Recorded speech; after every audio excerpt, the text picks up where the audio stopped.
Queridos, abram suas Bíblias comigo, no Evangelho de João. Nós vamos estar lendo o capítulo 10, nós vamos ler do versículo 1 até o 16. E depois nós vamos estar lendo o 27 e 28. Vocês acompanham aí, eu coloquei aqui a versão NVI, porque o pastor Fábio, como eu já falou aqui outras vezes, eu tenho uma visão meio limitada, eu não consigo enxergar muito bem lá. Então eu trouxe aqui uma colinha para mim, eu vou estar lendo aqui e vocês acompanhando aí. Amém? Vamos colocar de pé? Em reverência à palavra do nosso Deus. Versículo 1. O tema da nossa mensagem é Jesus, o bom pastor. Versículo 1. Eu lhes asseguro que aquele que não entra no aprisco das ovelhas pela porta, mas sobe por outro lado ou por outro lugar, é ladrão e assaltante. Aquele que entra pela porta é o pastor das ovelhas. O porteiro abre-lhe a porta e as ovelhas ouvem a sua voz. Ele chama as suas ovelhas pelo nome e as leva para fora. Depois de conduzir para fora todas as suas ovelhas, vai adiante delas, e estas o seguem, porque conhecem a sua voz. Mas nunca seguirão um estranho, na verdade fugirão dele, porque não reconhecem a voz dos estranhos. Jesus usou essa comparação, mas eles, no caso os fariseus, não compreenderam o que lhes estava falando. Então Jesus afirmou de novo: digo-lhes a verdade, eu sou a porta das ovelhas. Todos os que vierem, ou que vieram antes de mim, eram ladrões e assaltantes, em outras versões, salteadores. Mas as ovelhas não os ouviram. Eu sou a porta, quem entra por mim será salvo. Entrará e sairá e encontrará pastagem. O ladrão vem apenas para furtar, matar e destruir. Eu vim para que tenham vida e a tenham plenamente, ou a tenham em abundância. Eu sou o bom pastor. O bom pastor dá a sua vida pelas ovelhas. O assalariado, ou em outras versões, o mercenário, não é o pastor a quem as ovelhas pertencem. Assim, quando vê que o lobo vem, abandona as ovelhas e foge. Então o lobo ataca o rebanho e o dispersa. Ele foge porque é assalariado ou porque é mercenário. E não se importa com as ovelhas. Eu sou o bom pastor, conheço as minhas ovelhas e elas me conhecem. Assim como o Pai me conhece, eu conheço o Pai e dou a minha vida pelas ovelhas. Versículo 16. Tenho outras ovelhas que não são desse aprisco. É necessário que eu as conduza também. Elas ouvirão a minha voz e haverá um só rebanho e um só pastor. Agora a gente vai dar um pulinho lá para o 27. As minhas ovelhas ouvem a minha voz, eu as conheço e elas me seguem. Eu lhes dou a vida eterna e elas jamais perecerão. Ninguém as poderá arrancar da minha mão. Vamos orar, querido, mais uma vez? Pai, a Tua palavra foi lida, Senhor. Quero Te pedir, ó Pai, que nesse momento, Senhor, o Senhor possa me usar mais uma vez, ó Pai, como instrumento do Senhor. Embora tenha me preparado, tenha me abastecido dos recursos humanos, ó Pai, mas eu creio e eu tenho a certeza, ó Pai, que primeiramente devo ouvir a Sua voz e primeiramente deve ser entoada a voz do Teu Espírito Santo nesse lugar, ó Pai. Por isso, nesse momento, ó Pai, convém que eu diminua e que o Senhor cresça, ó Deus. Peço também por cada um dos meus irmãos, ó Deus, pela receptividade, ó Pai, dessa mensagem, ó Deus. Que possam estar com corações receptivos e essa mensagem possa cair como semente em terra fértil, ó Pai. E possa produzir transformação de vidas, ó Deus. Em nome de Jesus. Amém. Poder sentar, queridos. A chave, ou seja, o recurso que a gente tem para entender melhor esse texto de João 10, ele está no capítulo anterior. lá em João 9. É onde se passa todo o fundo, o pano de fundo histórico, cultural, e onde se passa todo o contexto para que a gente possa entender esse texto. E ele diz que, começa dizendo no capítulo 9, que Jesus estava passando por Jerusalém, quando viu um cego de nascença, e os discípulos perguntaram: Senhor, quem pecou para que essa pessoa nascesse cega? Porque havia uma cultura na época de que coxos, aleijados, cegos, qualquer pessoa, qualquer portadora de qualquer tipo de deficiência, estava assim naquela condição por causa de algum pecado, quer seja o pecado dos pais ou dos avós, mas era fruto de um pecado, e aquilo carregava, a pessoa vinha com aquela marca, com aquela cicatriz, aquele estigma que aquela pessoa carregava, aquele peso, conforme eu falei de outras vezes, como eu falei lá no cego de Jericó, que nós já pregamos aqui, e aquilo se tornava um peso para aquela pessoa, como se já não bastasse as suas limitações, eram obrigadas a caminhar e a viver com aquele peso por cima dos ombros dela. E então Jesus falou assim: ninguém pecou, ele está assim, mas é para que o Pai possa manifestar o seu poder, para que haja a manifestação da glória de Deus. Jesus vai, cospe no chão, faz uma lama, faz um lodo, como algumas outras versões vai dizer, e passa nos olhos daquele cego. E ele falou assim: agora vai lá e se lava no tanque de Siloé. Siloé quer dizer enviado. Olha só que coincidência, né? Jesus manda ele se lavar no tanque do enviado para poder ser curado. Olha só. E o cego vai lá e se lava. E ele volta enxergando. E as pessoas ficam maravilhadas com aquilo, porque nunca havia se visto, desde do começo da humanidade, alguém que pudesse curar uma outra pessoa cega. Já houve sim cura de paralítico, pessoas, mulher fértil tendo bebê e outras coisas mais, mas o primeiro cego, ali era a cura do primeiro cego naquele momento, e as pessoas estavam maravilhadas com aquilo. Então os vizinhos que conheciam ele e os amigos chamam o ex-cego, o homem que havia sido curado, e o levam até a presença dos fariseus. E os fariseus perguntam: como é que você foi curado? Aí aquele cego fala: foi uma pessoa lá chamada Jesus, que veio passando pelo caminho, que pegou e cuspiu no chão. E há de se convir, o grande detalhe é que era sábado, era o dia de sábado, o dia do descanso, onde não se podia trabalhar, onde não podia pegar uma quantidade além de peso, não podia fazer certos esforços físicos, e muito menos curar. E Jesus faz aquela cura exatamente no sábado, e o cego relata tudo aquilo para os fariseus. E os fariseus acham que aquilo era uma blasfêmia, porque Jesus não poderia vir de Deus, aquilo não poderia ser coisa de Deus, porque estava acontecendo no sábado. Ou seja, o dia da semana estava sendo mais importante do que toda aquela coisa boa que estava acontecendo na vida daquele homem, do que toda aquela bênção, toda aquela cura. E ele começa a interpelar aquele cego: quem foi que te curou? E ele falou: foi Jesus. Ele falou assim: quem é esse Jesus? E Jesus: não sei lá, eu acho que é um profeta. E ele vai e chama o cego, os pais do cego, que vêm também, e eles perguntam: quem foi que curou? Foi Jesus. Ah, esse Jesus que curou. Aí os pais falam: não sei, pergunta lá para ele, porque ele já é grandinho bastante, em outras palavras dizendo, ele vai poder te responder. E no texto lá de João 9 vai dizer que eles estavam falando isso porque eles estavam com medo de ser expulsos da sinagoga. E essa expulsão da sinagoga, ela poderia acontecer de três formas, segundo o Talmud antigo. Poderia acontecer pelo Zifa, pelo Niduí ou pelo Xerém. Ou seja, uma punição mais branda, uma punição intermediária, uma punição bem mais severa. E essa punição severa, ela significava ele ser expulso da sinagoga.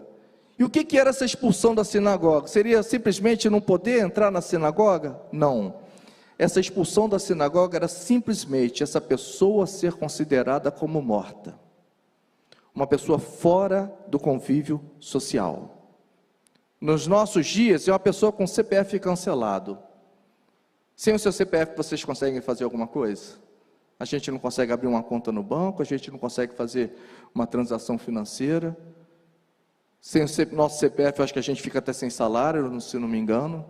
Me corrijam aí os mais entendidos, mas nós somos registrados nesse documento chamado CPF. E era isso que aconteceria com aquela pessoa. E o homem pega e fala: não, foi o Jesus. E ele não quis negar e em um dado momento os fariseus falam: então, dá glória a Deus. Dá glória a Deus é algo que você fala para depois você dizer uma verdade inquestionável, você declarar uma verdade, é algo que você não poderia mentir de forma nenhuma. E apesar de tudo aquilo, aquele homem não nega que Jesus o havia curado. E então os fariseus os expulsam da sinagoga.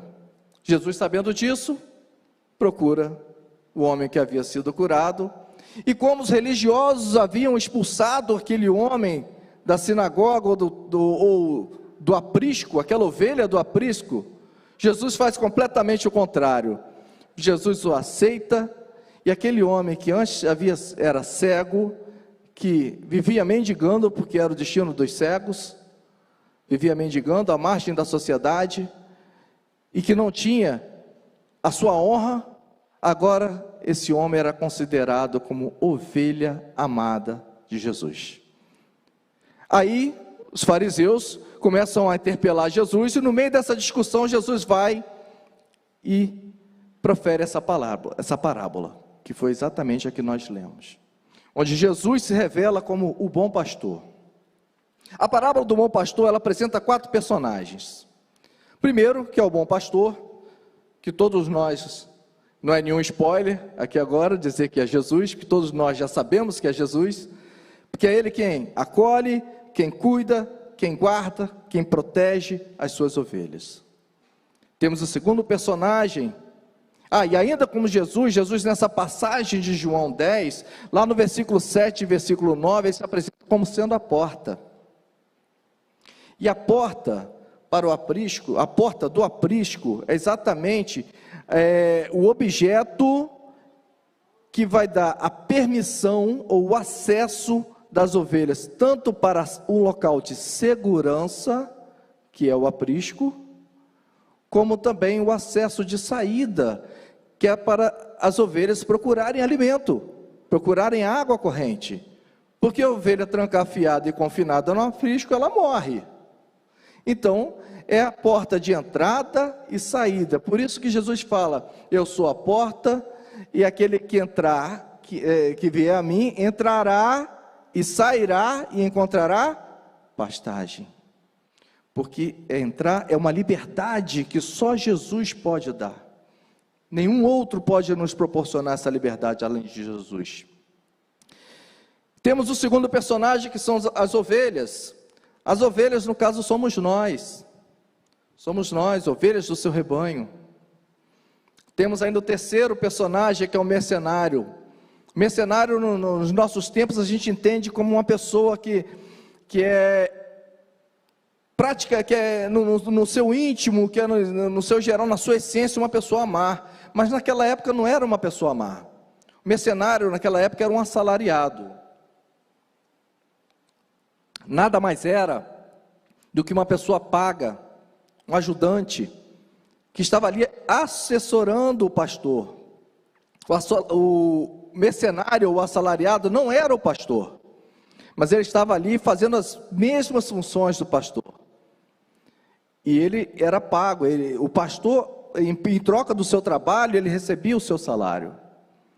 E temos o quarto personagem, que é o ladrão. O ladrão aí, quando a gente ouve que o ladrão vem para roubar, matar e destruir, eu vim para que tenham vida e vida em abundância, a gente logo pensa em quem? Em Satanás, não é verdade? Mas naquele contexto, o ladrão não era Satanás. Na tradução literal mesmo daqui, do que Jesus queria dizer naquela época, o ladrão era o fariseu. Porque era o fariseu que se utilizava das leis que eles mesmos inventavam para extorquir o povo. Eram as leis que eles inventaram para extorquir os menos afortunados. As orações longas que eles faziam nas casas das viúvas para conseguir arrecadar mais dinheiro das viúvas. As leis pesadas com as quais eles oprimiam o povo. Leis as quais eles mesmos não cumpriam, mas eles forçavam que o povo cumprisse. Eles eram os religiosos que nos sinédrios, eles julgavam, puniam e matavam, conforme as suas próprias leis. Há de se convir, há de se dizer aqui que Jesus foi condenado pelos fariseus, pelos religiosos no Sinédrio. E nisso eu gostaria de levar os irmãos agora, entrando propriamente dito, depois dessa longa introdução, mas necessária, a gente entra no nosso sermão. E eu gostaria de levar os irmãos a refletir, porque Jesus se apresenta como sendo o bom pastor. E quais as características de um bom pastor que faz com que esse bom pastor se assemelhe a Jesus Cristo e vice-versa? A primeira característica é que o bom pastor, ele dá a vida por suas ovelhas. Versículo 11 vai dizer o seguinte: eu sou o bom pastor dá a vida por suas ovelhas. Isso nos revela, querido, um amor extremo, um amor máximo. Você seria capaz de dar a sua vida por uma outra pessoa, se você não amasse de forma incondicional, de forma intensa? De certa forma, amasse até mais do que a você mesmo, porque você julga aquela pessoa mais preciosa do que você. Você julga a vida daquela vida daquela pessoa mais preciosa do que a sua, a ponto de você dar a sua vida em função da dela? Pois é, o amor, ele dá, o pastor, ele dá a vida por suas ovelhas. O deserto, querido, é um lugar não só conhecido por sua aridez, ou por sua falta de pastos verdejantes, pastos amplos. A gente não entende muito bem o que é isso, porque a gente vive num país tropical. E para onde a gente olha, a gente vê o verde, né? Para onde a gente olha, a gente vê água corrente. Mas se a gente for lá para o Oriente, lá para a parte lá do Oriente, se for visitar algumas...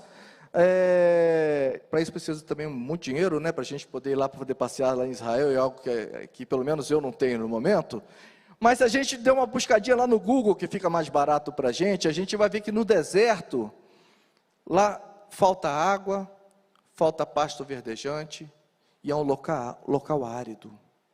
É um local que não é propício para a vida, para que a vida ali possa brotar. E além disso, o deserto, ele abriga muitos perigos e muitos predadores. O próprio João 10 diz que quando o mercenário se afasta com medo do lobo, e aí tem um dos predadores, o lobo vai, pega e invade o rebanho e dispersa as ovelhas. O lobo é um dos predadores.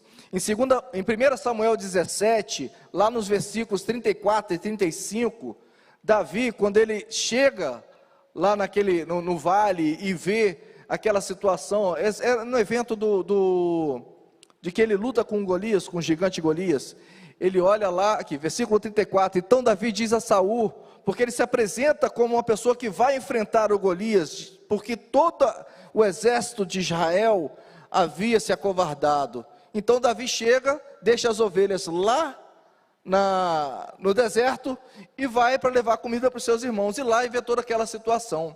Não, 34 ainda, querido, que ainda vou ler. Obrigado. Então ele se dá de frente com aquela situação toda, se revolta a ponto de dizer: quem é esse circunciso? Quem é esse incircunciso? Ou seja, a pessoa que não tinha compromisso, passado pelo compromisso, como todo o povo de Israel, que era a aliança que o povo de Israel fazia, era o compromisso que o povo de Israel fazia de se circuncidar. Quem é esse circunciso? E vai adiante do Golias. Ele falou assim: Golias, tu vens para mim com espada e com lança, mas eu vou contra ti em nome do Senhor. Isso já era o bastante, que a gente já conhece a história. Ele derrota o Golias e corta a sua cabeça. Então lá no versículo 34, Davi diz que teu servo apacentava as ovelhas de seu pai, e sempre que via um leão ou um urso, tomava o cordeiro do rebanho. E o 35 vai dizer que: e eu saía após ele e o matava, e lhe arrancava da boca, levantando-se ele contra mim, segurava-o pela queixada e o feria e matava. Então nós temos aí mais dois tipos de predadores, que é o leão e o urso. Eram vários predadores, eram vários agentes que promoviam perigo para as ovelhas. E o bom pastor, ele, ao perceber o perigo e a ameaça dos predadores, ele é capaz de arriscar a sua própria vida para que nenhuma das suas ovelhas se perca. Jesus, o nosso bom pastor, ele fez exatamente isso. É por isso que o bom pastor se assemelha ao nosso Deus, ao nosso Jesus. Porque ele se apresentou para morrer por mim e por você, para nos livrar das garras daquele que pode se apresentar na nossa vida como nosso maior predador, que é a morte eterna, que é passar uma morte, uma eternidade longe da presença de Deus, uma eternidade de morte. Jesus veio para morrer no meu e no seu lugar. A Bíblia diz que todos nós pecamos e destituídos estávamos da glória de Deus, e que o salário do pecado também é a morte, mas Jesus pagou o preço no meu lugar e no seu lugar. Jesus, ele é o nosso bom pastor. A grande diferença entre o bom pastor e o mercenário, ou o assalariado, está na intensidade ou no amor pelas ovelhas.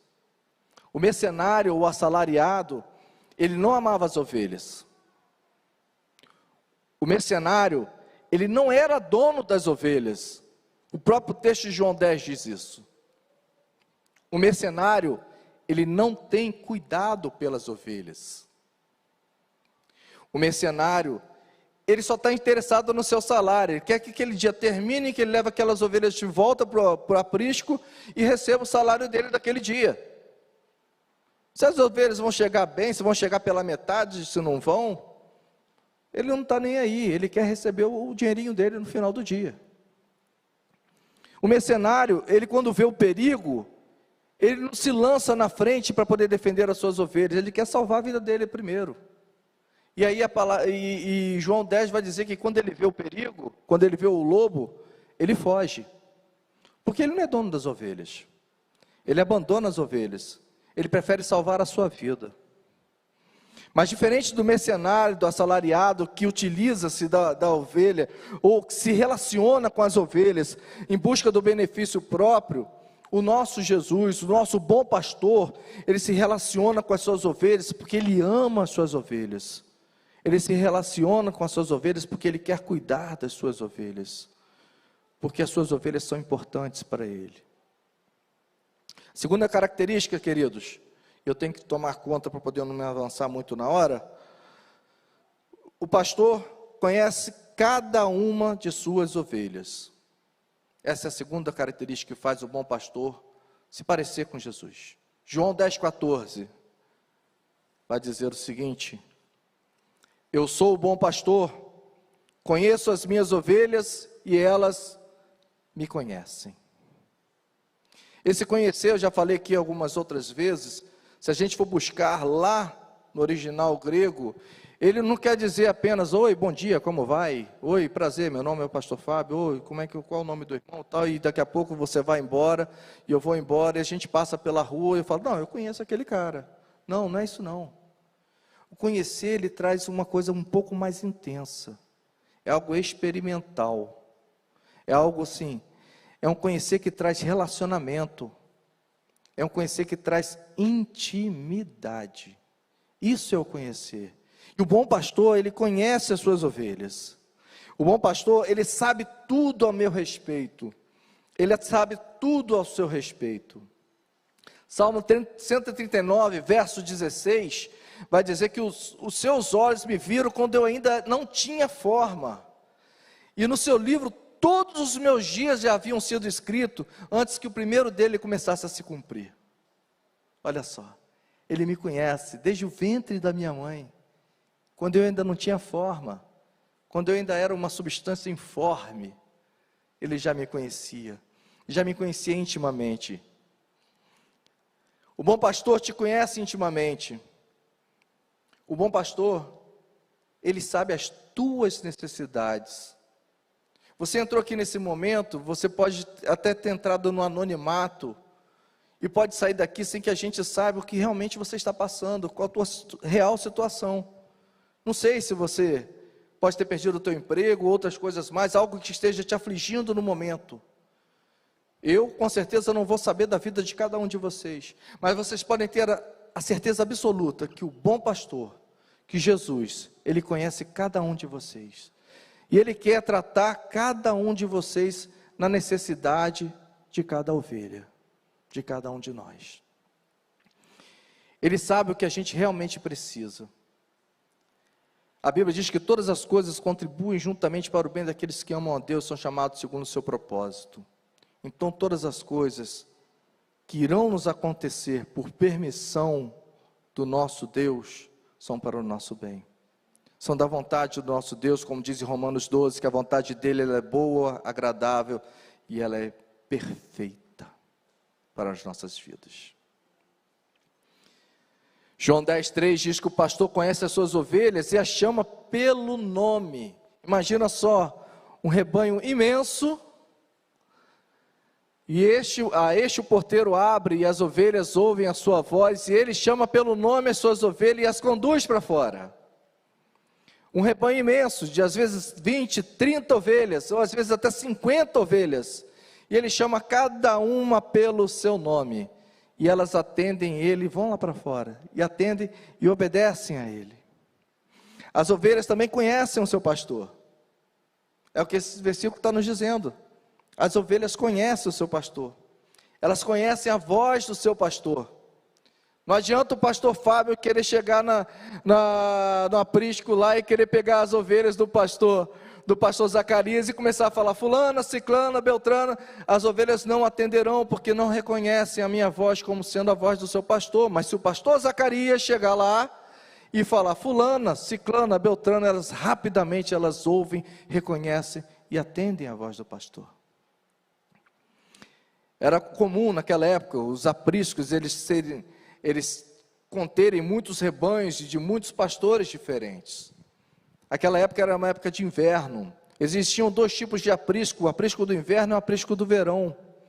O aprisco do inverno arrebanhava mais ovelhas, de mais pastores, porque era um local, porque eles precisavam atravessar uma grande distância para encontrar pastagens. No abrigo do verão era mais fácil, porque eles ficavam por ali por perto dos pastos.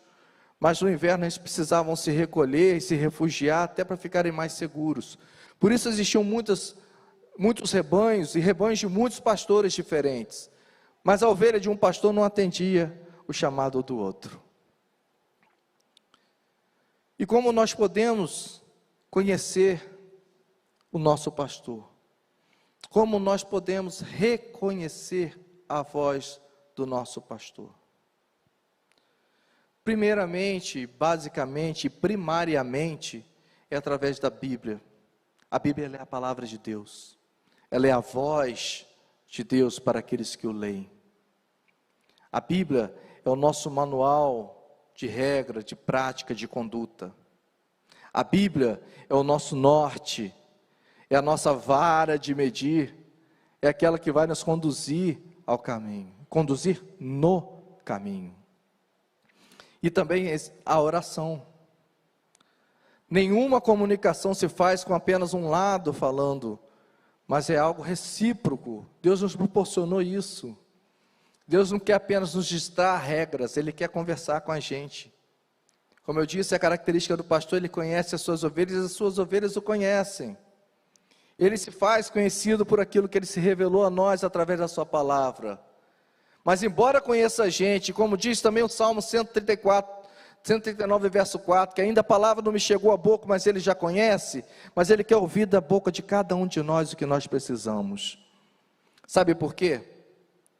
Eu me lembro que ouvi numa entrevista a doutora Rosângela Alves, uma neurocientista, dizendo que a oração, e cristã, graças a Deus cristã, dizendo que a oração, ela produz em nós um senso de pertencimento.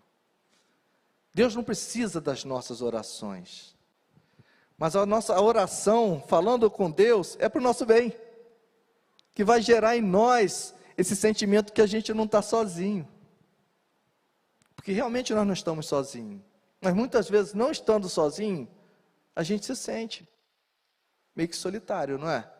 E a prática da oração vai trazer sempre a nossa memória, ao nosso coração, de que a gente não está só, de que Deus está com a gente. Então a oração, ela traz isso na gente, esse sentimento de que a gente pertence a alguém, que a gente não está sozinho. Se eu pertenço a alguém, esse alguém é mais forte do que eu, esse alguém pode me dar tudo aquilo que eu preciso. Então eu preciso ter uma prática de oração. Outra coisa também, queridos, além da Bíblia e da oração, que é o mais importante na vida da gente, a gente vai conhecendo a Deus também na nossa caminhada cristã, nos momentos de experiência pessoal com Deus. É exatamente aqueles momentos que você fala, gente, Deus me deu um livramento aqui agora, e você para, você bota o joelho no chão e agradece a Ele. Ou no momento em que você passa por aquele aperto e fala, Senhor, e você vê a mão dEle, isso aumenta a sua fé, isso aumenta a fé da gente, né? Essas experiências alcançadas, elas servem para nos trazer amadurecimento espiritual, amadurecimento cristão, a fortalecer os nossos pés para continuar a caminhada. Então, Bíblia, oração e experiência pessoal com Deus. Jesus se revela às suas ovelhas. Jesus, Ele quer se revelar. Nós temos um Deus que é altamente relacionável. Isso prova desde lá do Éden até os nossos dias. O nosso Deus quer se relacionar com a gente. Nós temos um Deus que, na manifestação do seu Filho, desceu do céu em busca do ser humano. Existem outras pessoas que adoram outros tipos de deuses, mas nenhum desses deuses foi capaz de sair do seu lar para ir em busca do seu adorador. Muito pelo contrário, o adorador precisava ir lá mostrar o sacrifício para que pudesse alcançar algum tipo de bondade ou algum tipo de... para que se realizasse algo que ele estivesse pedindo. Mas o nosso Deus, por misericórdia a nós, desceu do céu, assumiu forma humana, se fez pecado por nós, morreu, entregou a sua vida e morreu, e morte de cruz, para que eu e você pudéssemos ter a vida e a vida em abundância. Amém, aleluia, amém, glória a Deus. João 10, 27 diz que as ovelhas de Cristo não seguem outra pessoa a não ser o bom pastor. As minhas ovelhas ouvem a minha voz, eu as conheço e elas me seguem. Elas não seguem outras pessoas, porque elas conhecem a voz do seu pastor. Por isso que quando nós começamos a adquirir essa prática da leitura da Bíblia, entendendo qual é a verdadeira vontade de Deus para a gente, entendendo qual é a doutrina bíblica que Deus quer que seja realizada em nossa vida, se a gente adquirir esse conhecimento, absorver esse conhecimento, nenhum tipo de heresia ou nenhum tipo de falsa doutrina, ela vai entrar pelos nossos ouvidos. Nós teremos aquele anticorpo que vai expulsar essa influência. Porque nós vamos estar conhecendo a voz do nosso pastor. E toda voz que não é a voz do nosso pastor, passa a ser a voz do estranho. Terceira característica, já caminhando para o final, o bom pastor, ele guia e protege as suas ovelhas. João 10, 4. Depois de conduzir para fora todas as que lhe pertencem, vai adiante delas, e as ovelhas o seguem, por quem conhecem a sua voz. As ovelhas, queridos, elas têm algumas características que são próprias dela. Tem algumas características muito peculiares de ovelha. E qualquer semelhança, queridos, aqui, com a minha vida e com a sua vida, não é mera coincidência, tá? É algo assim, é por isso que Jesus traz essa metáfora de ovelha, para poder nos fazer, nos assemelharmos, para poder se referir a cada um de nós. Olha só, a primeira característica da ovelha é que a ovelha possui pouca visão. Eu estou com a dificuldade de ler aquela coisinha lá, mas não é só por isso não. A ovelha, ela tem a visão limitada. Vocês sabiam que a ovelha ela não consegue enxergar 20 metros à frente dela? A visão da ovelha ela é muito limitada. E por ter uma visão limitada, ela não consegue antever o perigo que está à frente dela. E se ela não consegue ver, ela acaba o quê? Se ela está nessa mesma caminhada, ela não foge. E ela vai se aproximando cada vez mais do seu predador. E a 20 metros, queridos, um leão corre muito, e um lobo corre muito mais do que uma ovelha. E elas se tornam presas fáceis. Essa é uma das características da ovelha. A outra característica da ovelha é que elas são extremamente medrosas. Elas têm medo de tudo. Tem tanto medo que é capaz de chegar, de repente o pastor levá-la para as águas e ter de repente águas turbulentas, e a ovelha de repente está cheia de sede, e por causa do barulho das águas, ela não tem coragem de chegar à beira da nascente e beber água. A ovelha ela é capaz de morrer de sede de frente para uma nascente por causa do medo do barulho das águas. É por isso que em Salmos 23, verso 2 diz: guia-me pelas águas tranquilas. Nós somos extremamente medrosos. Se o nosso pastor não nos conduzir às águas tranquilas, é bem capaz de a gente parar de frente para a nascente e não se hidratar e morrer. A ovelha também não sabe distinguir o seu pasto. Ela não sabe o que é capim e não sabe distinguir o capim da erva daninha. Não sabe distinguir o capim da colossíntida. A ovelha é capaz de comer uma erva daninha ou algo venenoso achando que é capim. E se fartar, se intoxicar e morrer. Por isso é necessário que o pastor a conduza a pastos verdejantes, aos melhores pastos, às melhores comidas, comidas que não irão fazer mal às ovelhas. As ovelhas também elas não possuem garra e nem veneno. Não possuem um chifre afiado, o chifre da ovelha é assim. A ovelha dá cabeçada, mas isso não é o bastante para deter o predador. Elas não possuem garra, não possuem dentes afiados, chifres afiados. Elas não possuem veneno, como as cobras. Isso faz delas um alvo extremamente fácil, porque as ovelhas não sabem se defender. Eu e você, queridos, por nossas próprias forças, a gente não sabe se defender. Por isso que a Bíblia diz: maldito o homem que confia no homem e faz dele o seu braço forte. É Deus que nos protege. Por isso que a Bíblia diz que se o sentinela ou o guarda não vigiar a cidade, em vão vigia o sentinela. Jesus é o nosso guarda, é o guarda de Israel. Precisamos da segurança que só Ele pode nos proporcionar. E as ovelhas são extremamente dependentes do seu pastor.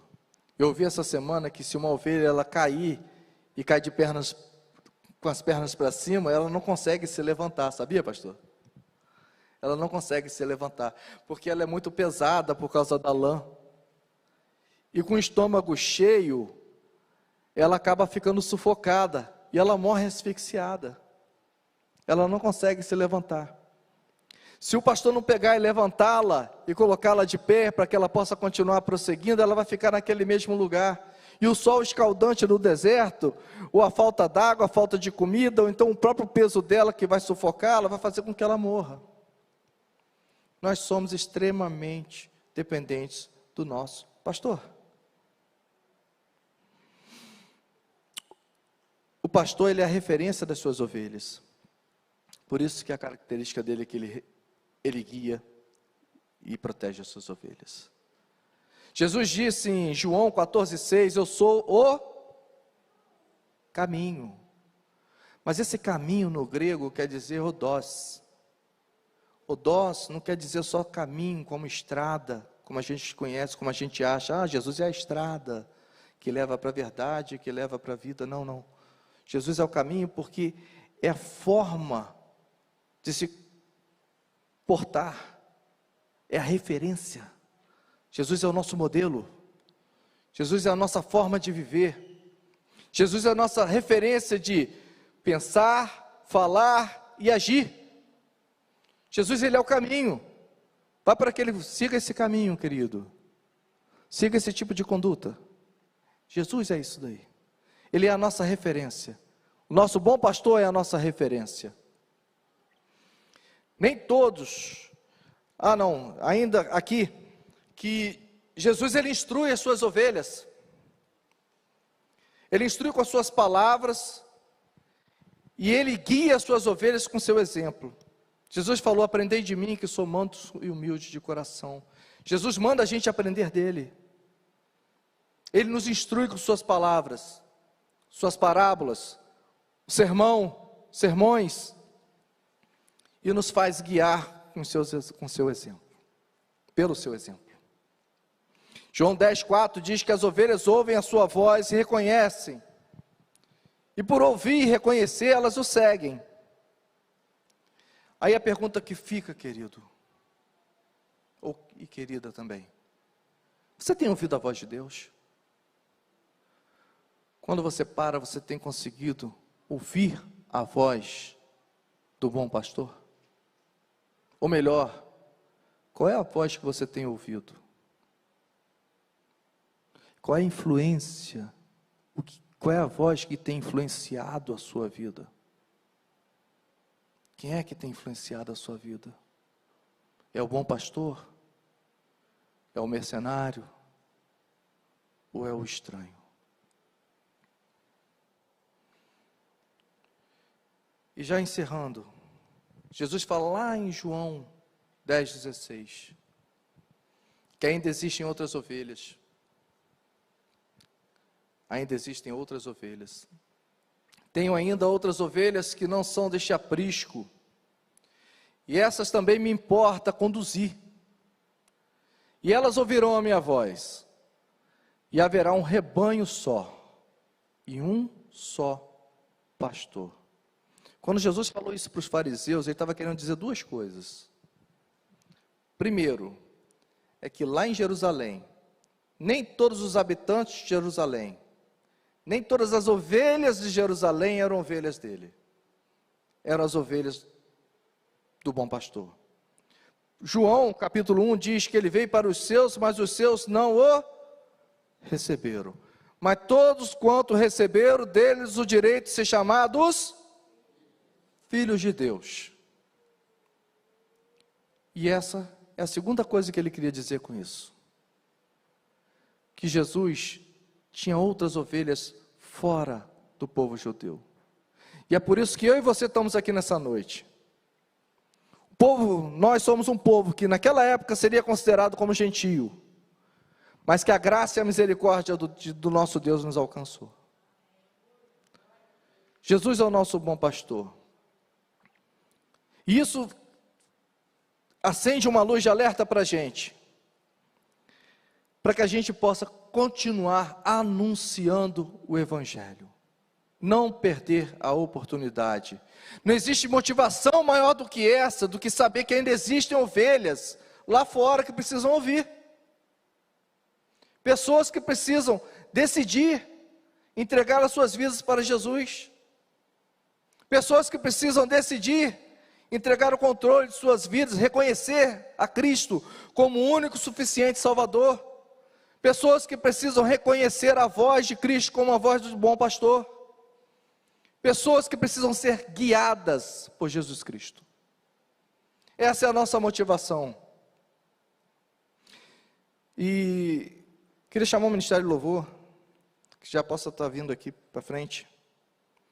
Nós fomos alcançados pelo amor e pelo ato sacrificial de Jesus. E precisamos cumprir a ordenança dele, que é pregar o Evangelho. Essa noite, queridos, é uma noite de oportunidade. Oportunidade para aquele que faz parte do aprisco e que precisa buscar anunciar o Evangelho para que a voz do pastor possa ser ouvida pelas suas ovelhas espalhadas pelo mundo. E noite de oportunidade tanto para nós que estamos aqui, para vocês que estão aqui, como para vocês que estão nos ouvindo em casa. Noite de oportunidade. O pastor, o bom pastor, quer fazer parte da sua vida, mas ele não força ninguém a nada. Ele conhece cada uma de suas ovelhas. Ele sabe que existem algumas ovelhas que são mais calminhas, outras ovelhas que são mais espivitadas, mais arredias. Existem algumas ovelhas que por vez ou outra acabam fugindo, mas voltam para o rebanho. Existem ovelhas que não se apartam de perto do pastor, porque sabem que ali é o local mais seguro. E existem ovelhas que ainda precisam ser alcançadas. Que ovelha você é? Não sei se você já tomou sua decisão. Não sei se você já entendeu que não existe lugar ainda que possa te transmitir, te promover segurança, a não ser próximo de Jesus. Por isso essa é uma noite de oportunidade. Se você está entendendo que essa mensagem é com você, não tenha vergonha, não tenha medo. Um dia fui eu, na mesma situação em que você se encontra. Levantei a minha mão e falei: Senhor, eu quero fazer parte desse rebanho. Não porque eu quero algo especial ou uma bênção especial, mas porque eu reconheço, porque que lá é o único e o melhor lugar onde eu poderia estar. E essa oportunidade está sendo dada a você agora. Se você entende que essa mensagem é para você, e você está disposto a não relutar com seu coração e ser guiado pelo bom pastor, levante uma de suas mãos agora, que eu gostaria de estar orando por você nessa noite. Não rejeite a voz do pastor falando ao teu ouvido.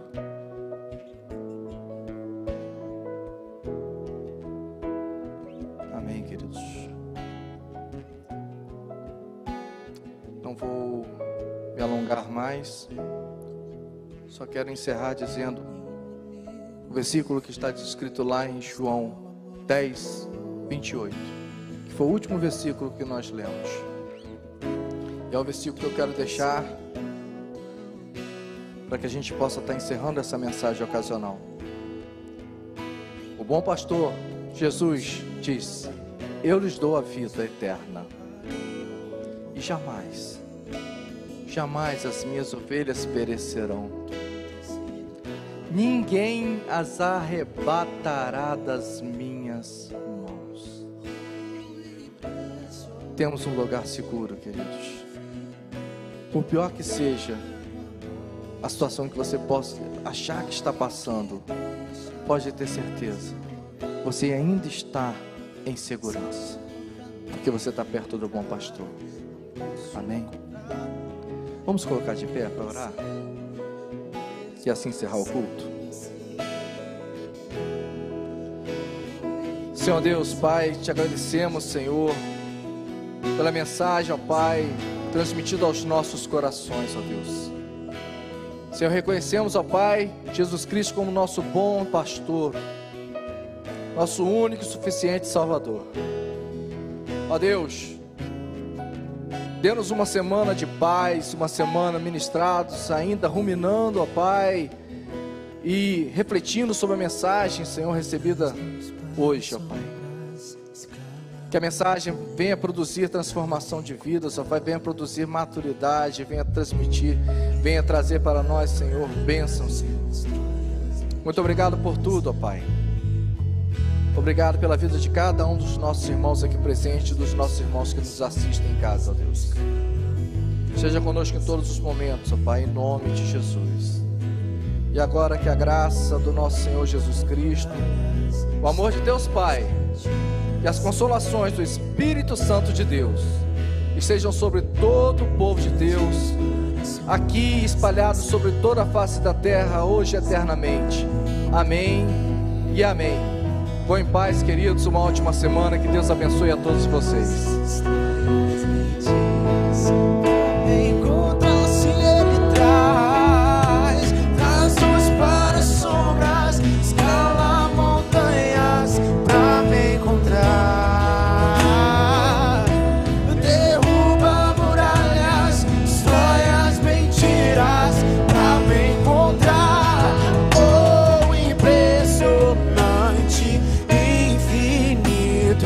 ousado amor de Deus, oh, que deixa as 99 só pra me encontrar.